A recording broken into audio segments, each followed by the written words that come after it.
नमस्ते जी। यह video class 12th के बच्चों के लिए होने वाला है और इसमें हम लोग एक इंग्लिश का शानदार पोयम है एन एपितफ, इस पे चर्चा करेंगे। ठीक है, वाल्टर डी ला मेयर के द्वारा यह पोयम लिखा गया है। 12th का है, ठीक है, बिहार बोर्ड का है और एग्ज़ाम में इससे बहुत सारा सवाल पूछा जाता है। ठीक है, देखिए पहले तो हम जान लेते हैं वाल्टर डी ला मेयर के बारे में कुछ। इनका जन्म जो है 1873 में हुआ था। ठीक है, ये एग्ज़ाम में पूछता है कि भाई उनका जन्म किस वर्ष हुआ था। ठीक है, चार्लटन केंट इंग्लैंड में इनका जन्म हुआ था। ठीक है, और इनका मृत्यु जो है 1956 में हुआ था। इनके पिताजी का जो देहांत है 4 वर्ष के उम्र में हो गया था। ठीक है, जब ये वाल्टर डी ला मेयर साहब 4 वर्ष के थे तो इनके पिताजी का निधन हो गया था। उसके बाद हालांकि ये पूरे फैमिली के साथ जो है लंदन रहने के लिए चले गए थे। ठीक है, फिर इनका जो इम्पोर्टेंट वर्क है, ठीक है, महत्वपूर्ण काम जो है, महत्वपूर्ण इम्पोर्टेंट वर्क का क्या मतलब होता है? कोई बड़ा पोयम उन्होंने लिखा हो, कोई पुस्तक, कोई बुक उन्होंने लिखा हो, है कि नहीं, ये हो जाता है। तो 2 नाम बुक में लिखा गया जिस पे चर्चा किया गया है, एक सॉन्ग्स फॉर चिल्ड्रेन है और एक पिकॉक पाई है। ठीक है, ये एग्जाम में आपसे पूछ सकता है कि भाई सॉन्ग्स फॉर चिल्ड्रेन और पिकॉक पाई जो है किसके द्वारा लिखा गया है? तो हम वाल्टर डी ला मेयर के साथ जाएंगे। ठीक है, वाल्टर डी ला मेयर के साथ। और ऑर्डर ऑफ मेरिट इंग्लैंड का एक प्रतिष्ठित अवार्ड है, प्राइज है, जो वाल्टर डी ला मेयर साहब को 1953 में दिया गया था क्वीन एलिजाबेथ द्वितीय यानी कि सेकेंड के द्वारा। ठीक है, ये भी एग्जाम में एक साल पूछ रखा है सवाल। ठीक है, थोड़ा सा अगर हम आगे बढ़ जाएं तो ये शब्द जो है ना एपितफ, इसके बारे में थोड़ा सा समझ लेते हैं, ये होता क्या है। ठीक है, तो भाई एपितफ जो है एक इंस्क्रिप्शन है। इंस्क्रिप्शन का मतलब क्या होता है? शिलालेख। शिलालेख का मतलब क्या होता है? आप लोग अगर कहीं पे भी कोई सरकारी कोई गली है, कोई नली है, कोई भवन बना होता है तो आप क्या देखते हैं, जब या उसको कोई बड़ा व्यक्ति जो है उसका शिलान्यास उद्घाटन वगैरह कर रहा होता है तो वहाँ देखते होंगे एक पट्टी लगा होता है पत्थर का, है ना, ब्लैक कलर का ज़्यादातर रहता है, उस पर नाम लिखा रहता है कि इनके कलमों से, है ना, उसका उद्घाटन किया गया है या फलना चिलना, है ना, उसी को शिलालेख बोला जाता है। उसी को इंग्लिश में हम इंस्क्रिप्शन बोलते हैं। ठीक है, तो इंस्क्रिप्शन बोलते हैं। तो एपितफ जो है एक इंस्क्रिप्शन होता है जो कि टॉम यानी कि मकबरा किसी व्यक्ति के कब्र पे लिखा होता है। देखिए किसी का मकबरा कब्र देखे होंगे तो वहाँ एक पत्थर का पट्टी लगा होता है जिसमें उस व्यक्ति के बारे में जो उस कब्र में दफन हुआ है उसका जानकारी दिया रहता है, उसी को हम एपितफ बोलते हैं। ठीक है, किसी के मृत्यु के याद में, मृतक के याद में जो है उस पट्टी पे हम कुछ बात लिखते हैं, उसी मृतक, उसी जिसका व्यक्ति का मृत्यु हुआ है उसी से जुड़ा हुआ बात लिखते हैं। ठीक है, साथ ही साथ जो है ये भी ऑब्जेक्टिव में पूछा है सवाल कि इस कविता में पोएट ने क्या किया है। तो जो पोएट है हमारा वाल्टर डी ला मेयर, वो हमें हमेशा हमारे इनह्यूमन कंडीशन जो है, अमानवीय स्थिति जो है, मॉडर्न लाइफ, आधुनिक जीवन का, उससे हमेशा मुझे जागरूक अवगत कराते रहे हैं। ठीक है, वाल्टर डी ला मेयर का जो सॉन्ग होता है उसमें एक हमें झलक दिखता है मिलानकली का। मिलानकली का मतलब क्या होता है? मिलानकली का मतलब होता है उदासी, यानी कि थोड़ा सा उदासी भाव जो है इनके काम में, इनके कविता में या इनके सॉन्ग में आपको देखने को मिलता है। ये सब सवाल जो है एग्जाम में कभी कभी पूछा है। ठीक है, बोल देगा कि भाई Walter de la Mare's song there is a note of blank. ठीक है, और ऑप्शन में दे देगा ऑप्शन 4 को, तो उसके साथ आप जाएंगे। ठीक है, तो आप इतना समझ में आ गया होगा आपको। ठीक है, तो इसके साथ अगर हम थोड़ा आगे बढ़ें अब, तो ये सब बात अगर हम आपको बता दिए तो अब हम आगे बढ़ें।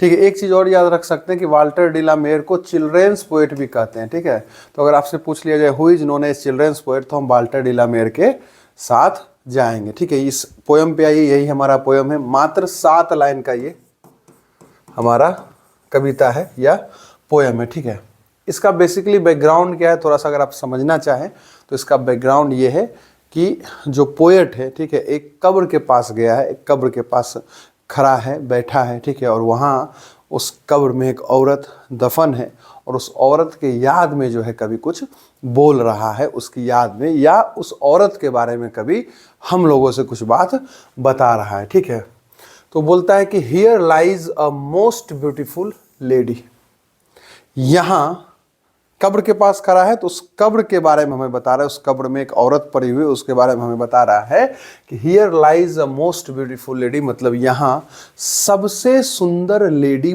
पड़ी हुई है। लाइज का मतलब पड़ा रहना और मोस्ट ब्यूटीफुल का मतलब क्या हो जाएगा, सबसे सुंदर, है ना। मोस्ट क्या है, सुपरलेटिव वर्ड है, सुपरलेटिव वर्ड। डिग्री अगर आप पढ़े हैं, थोड़ा सा अगर हम आपको डिग्री का कहिएगा तो जानकारी दे दें, तो डिग्री जब आप पढ़े होंगे, ठीक है, तो उसमें आप क्या देखे होंगे, एक पॉजिटिव डिग्री होता है, ठीक है, जब हम दो का तुलना कर रहे होते हैं और दोनों बराबर होता है, ठीक है, दोनों का जो भी गुण हो, अच्छाई की बात करें या बुराई की बात करें, अगर वो दोनों बराबर है, ठीक है, तो उसे हम पॉजिटिव डिग्री बोलते हैं, दो का तुलना करते हैं। जैसे Mohan is as intelligent as Sohan, मतलब कि मोहन और सोहन समान रूप से इंटेलिजेंट है, दोनों के इंटेलिजेंस में कोई अंतर नहीं है, दोनों समान है। एक होता है कंपैरेटिव डिग्री। कंपैरेटिव डिग्री में क्या होता है कि हम दो का तुलना करते हैं, एक का जो गुण होता है वो अच्छाई की बात हो या बुराई का बात हो, वो ज़्यादा कम होता है। जैसे कि Meera is wiser than her sister, यानी कि अपनी बहन से मीरा जो है ज़्यादा बुद्धिमान है। और सुपरलेटिव डिग्री में हम लोग क्या करते हैं, दो से अधिक का तुलना करते हैं और एक को सबसे ज़्यादा बतला देते हैं। अगर हम दो से अधिक का तुलना कर रहे हैं तो उसमें सबसे अधिक वाले गुण या सबसे बेहतरीन से या सबसे खराब जो है हम किसी एक व्यक्ति को बता देते हैं। जैसे कि शिखर धवन, वो तुलना किसी में भी हो सकता है, व्यक्ति ऐसा खास नहीं है, शहर में हो सकता है, नदी का हो सकता है। तो Shikhar Dhawan is the best player in our team. देखो एक टीम में क्या है, अगर क्रिकेट की बात करें तो 11 प्लेयर रहा होगा, उसमें हम सबसे अच्छा किसे बोल दिए, शिखर धवन को बोल दिए। तो तुलना तो दो से अधिक का हुआ, लेकिन सबसे अच्छा हम किसे बोल दिए, शिखर धवन को बोल दिए। तो वो सुपरलेटिव वर्ड होता है। तो यहाँ देखिए क्या है, यहाँ लिखा हुआ है मोस्ट लिखा हुआ है, ठीक है। तो मोस्ट का मतलब क्या हो गया, सुपरलेटिव वर्ड हो गया। मतलब कि पोएट के अनुसार से, वाल्टर डिला मेयर के अनुसार से जो है, ये जो औरत कब्र में पड़ी हुई है वो सबसे सुंदर है, ठीक है। Light of a step and heart was she. अब उस औरत के बारे में लेखक कह रहा है कि वो जो औरत है वो light of a step and hurt है। Light of a step and hurt का देखिए क्या मतलब होता है, जो हमारे पोएम में दिया गया है कि the habit of moving here and there and had no commitment, मतलब कि उसका कोई मतलब एम नहीं है लाइफ में, कुछ गोल नहीं है, बस इधर से इधर घूमते रहना है, बौखते रहना है, घुमंतु है कि नहीं। वो जो लेडी है जिसका मृत्यु हो चुका है, जो कब्र में पड़ी हुई है, उसका जो नेचर था, उसका जो गुण था, बस क्या था, क्या आदत था उसका, बस इधर से इधर घूमते रहना, कोई काम धंधा नहीं था, बस इधर से इधर बौखते रहना था। नो कमिटमेंट मतलब कोई उसका नैतिक, यह होता है एक आदमी का, एक जिम्मेदार आदमी है, उसका कुछ काम है कि नहीं, कोई काम धंधा नहीं था, कोई एम नहीं था, बस इधर इधर बौखते रहना इस औरत का काम था, ठीक है। अब आगे देखिए क्या कहा जा रहा है, आई थिंक। ये आई किसके लिए आया है, आई यहाँ पे आया है पोएट के लिए। Who is I in this poem, अगर ये ऑब्जेक्टिव में आपसे पूछ दे तो आप पोएट बोलिएगा, द पोएट, है ना। या वाल्टर डिला मेयर जो है आई का यूज यहाँ पे अपने लिए किए हैं। तो I think she was the most beautiful lady. फिर कभी जोर देकर बोल रहा है इनके अनुसार से, आई थिंक, ऐसा ये मानते हैं। थिंक का मतलब क्या होता है, सोचना, लेकिन यहाँ पे यहाँ मानना हो गया कि यहाँ मैं मानता हूं, लेखक मानता है कि सी, ये सी किसके लिए आया है, उस लेडी के लिए आया है जो कब्र में पड़ी हुई है। तो she was the most beautiful lady, मतलब वो लेडी जो थी सबसे सुंदर लेडी है, ठीक है। इसके according that ever was in the west country, यानी वेस्ट कंट्री, पश्चिम देश की, है ना, वेस्टर्न कंट्री की जितना भी लेडी रही होगी, क्यों, क्योंकि दो से अधिक का तुलना होता है। मोस्ट ब्यूटीफुल मतलब ये क्या हुआ, जितना लेडी है वेस्ट कंट्री में, सबसे सुंदर जो है लेखक के अनुसार से वही लेडी है जो कब्र में पड़ी हुई है। ये ऐसा किसको लग रहा है, लेखक को लग रहा है, ठीक है। बट ब्यूटी वेनिसेज, ब्यूटी पासेज, लेकिन वो लेडी सुंदर थी, सबसे सुंदर थी, वेस्ट कंट्री की सबसे सुंदर वो लेडी थी, लेकिन ब्यूटी, सुंदरता, वेनिस, गायब हो जाता है। वेनिस का मतलब क्या होता है, गायब हो जाना। तो सुंदरता, ब्यूटी वेनिसेस, ब्यूटी पासेस, वो गुजर जाएगा, है कि नहीं। सुंदरता जो है एक ना एक दिन क्या होगा, गुजर जाएगा। आप कितना फेयर लवली रगड़ते रह जाइए, सुंदरता तो एक दिन चला ही जाएगा। तो फिर से समझ लीजिए वो क्या बोल रहा है। सबसे पहले जोड़ दिया कि वो जो लेडी कब्र में पड़ी हुई है वो light of a step and hurt है, मतलब बस इधर से इधर घूमते रहती थी। उसका आदत क्या था? बस इधर से इधर घूमने का, बौखने का। लेकिन वेस्ट कंट्री की वो सबसे सुंदर लेडी थी, लेकिन सुंदरता चला जाता है, सुंदरता गुजर जाता है।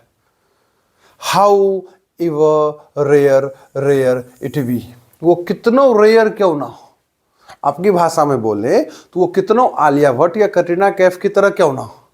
सुंदरता है ना, एक सुंदरता का पैमाना आप लोग तय करते हैं, तो वो कितनों रेयर क्यों ना हो। रेयर का मतलब होता है दुर्लभ, जो एकदम कम दिखाई पड़े चीज। कोई भी वस्तु रेयर हो सकता है जो एकदम बहुत कम दिखाई पड़े। आपके छत पे आज मोर दिखाई पड़ जाए तो वो रेयर है ना। छत पे आपका मोर कितना बार दिखाई पड़ता है? पीकॉक, तो वो रेयर हो गया। तो रेयर शब्द वही है जो एकदम कम दिखाई पड़े। आप एक दिन में 12 घंटा पढ़ रहे हैं तो मम्मी पापा को क्या लगेगा घर में कि भाई ये तो रेयर है, मेरा बच्चा 12 घंटा पढ़ रहा है एक दिन में, है कि नहीं? ये रेयर हो गया बात। तो how rare rare it be, ये सुंदरता का बात किया जा रहा है, ब्यूटी का बात किया जा रहा है। कितनों रेयर क्यों ना हो, वो वेनिसेज, वो गुजर जाएगा, वो पास हो जाएगा, पासेज, है कि नहीं? ये सुंदरता का बात यहां कभी कर रहा है। And when I crumble who will remember this lady of the west country. Crumble का मतलब होता है टुकड़ा टुकड़ा होना, लेकिन क्रम्बल का मतलब यहां हो रहा है डेथ से, मृत्यु से। कभी यहां पे आई खुद के लिए यूज किया है, तो व्हेन आई क्रम्बल, जब मैं भी मर जाऊंगा, जब मेरा भी मृत्यु हो जाएगा, जब मैं भी इसी मिट्टी में मिल जाऊंगा, तो इस वेस्ट कंट्री के लेडी को कौन याद करेगा? Who will remember this lady of the west country. यानी पूरा कविता मात्र 7 लाइन का था। यहां एक होता है आयरनी, एक होता है आयरनी, लिटरेरी डिवाइस इंग्लिश का, ठीक है। हिंदी में से व्यंग बोलते हैं, कटाक्ष, यानी कि शब्द कुछ और है, अर्थ उसका कुछ और निकल रहा है। फॉर एग्जाम्पल, कोई बच्चा स्कूल से पढ़ के आ रहा है, बैग वगैरह पूरा टांगे हुए, ठीक है, स्कूल से पढ़ के आ रहा है, बच्चा है, पढ़ के आ रहा है, मूड तो ऐसे ही खराब है उसका। रास्ता में एक भैया उससे पूछ दिए कि बउआ पढ़ के आ रहा है, तो बच्चा बोल दिया नहीं, डिस्कोस। तो ये क्या है? ये वो व्यंग किया। अब दिख रहा है ना कि भाई झोला टांगे हुए, हाथ में थर्मस है, हाँ, गाल सूझा हुआ है, होमवर्क बना के नहीं लेके गया था, 2 लप्पर भी उसको लग गया है स्कूल में। उसके बाद आप उससे ये पूछ रहे हैं कि बउआ पढ़ के आ रहा है, तो वो बोल दिया डिस्कोस। यही है व्यंग, ठीक है। ऑब्वियस है कि पढ़ के आ रहा है भाई, थैला हाथ में लिए हुए, स्कूल ड्रेस में है बच्चा अगर, तो वही बात यहां है। शब्द कुछ भी लिखा हुआ है, इससे हम क्या क्या अर्थ निकाल सकते हैं, इसको समझिए। कवि हमें यह बतलाना चाह रहा है कि धरती पे कुछ भी परमानेंट नहीं है, nothing is permanent in the world, सब कुछ टेम्पररी है। सबसे पहला बात, जो आया है वो जाएगा। तो ब्यूटी है ना, कुछ लोग ब्यूटी पे इतराते हैं, हमें गुण पे फोकस करना है, ठीक है, गुण पे फोकस करना है। वो जो हमारा नेचर है, वो जो एक हमारा गुण है, जो हम एक बेहतर पर्सनालिटी अगर हम डेवलप कर लें, तो वो जो गुण होगा, वो जो गुण है मेरे मृत्यु के बाद भी जिंदा रहेगा। गांधी मर गए, महात्मा गांधी का मृत्यु हो चुका है, लेकिन क्या गांधी मरा? गांधी एक विचार है, वो मर नहीं सकता, क्योंकि उनका एक गुण है, हम उनके गुण को याद करते हैं। एपीजे अब्दुल कलाम, है कि नहीं, हम उनके गुणों को याद करते हैं, उसको पूजते हैं, ठीक है। वो आदमी कभी नहीं मर सकता है, बात को समझिए। वही ये बतलाना चाह रहे हैं कि चूंकि इसका गुण क्या था, कुछ रहे, बस इधर से उधर बौखते रहना। खूब सुंदर थी, एकदम रेयर था, कितना रेयर क्यों ना सुंदर था, वो एक दिन गुजर जाएगा, है ना। Everything is temporary in this world, ये बतलाना चाह रहे हैं। चूंकि कभी वाल्टर डिलामेयर उस औरत को जानते हैं, तो ये उदास भी है, इन्हें चिंता भी हो रहा है कि मेरे मरने के बाद इस लेडी को कौन याद करेगा। बात आ रहा है समझ में कि नहीं आ रहा है? तो यही 7 लाइन का कविता था। एक बार कहिएगा तो हम फिर से आपको समझा देते हैं। यह कह रहे हैं, इस लाइन का मतलब है कि यहाँ सबसे सुंदर औरत पड़ी हुई है। वह औरत जो थी वो light of a step and heart थी, मतलब कि उसका कोई काम धंधा नहीं था, बस इधर से इधर भौंकते रहना उसका काम था। ऐसा कवि को लगता है कि वो वेस्ट कंट्री की सबसे सुंदर लेडी थी, सबसे सुंदर औरत थी, लेकिन सुंदरता गायब हो जाता है, सुंदरता गुजर जाता है, वो कितना दुर्लभ क्यों ना हो, वो कितना रेयर क्यों ना हो। ठीक है, और फिर कभी अपना चिंता व्यक्त करता है कि जब मैं भी गुजर जाऊंगा, जब मैं भी मर जाऊंगा, तो कौन याद करेगा इस वेस्ट कंट्री के लेडी को, इस पश्चिम देश के औरत को, लेडी को। ठीक है, यही हमारा बेसिक सा कविता था। ठीक है, अब सारा बात हम आपको बता दिए, उम्मीद करते हैं कि आपको अच्छा लगा होगा। बहुत बहुत धन्यवाद।